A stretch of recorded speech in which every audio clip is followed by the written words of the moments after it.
Hej, jeg heter Susanna, og jeg er sivilverksfrøyngur innenfor evnafrøy og bioteknologi. Jeg har vært her i Ungkvarstående i nesten et halvt år nå.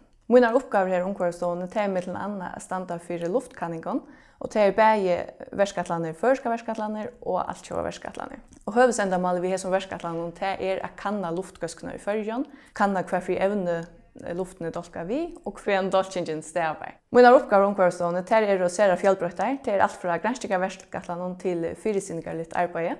Så geranstavren er også øyelige fjellbrøkter. Det er som ideer er jo ute i naturen, gommestolen og arbeidshandskån, og ideer sitter framfor teltene, og regner med vi øtlund fra programmering til løkfrøy. Men damer øyelige vel at jeg har en avbjørende det, og har en imenskere oppgaver, og tog damer øyelige vel arbeid her i Ungkvarstående. Det er at jeg har fjellbrøktene, samtidig som at jeg kan være vidt til å gjøre en måned for Ungkvarstående her i Førjen.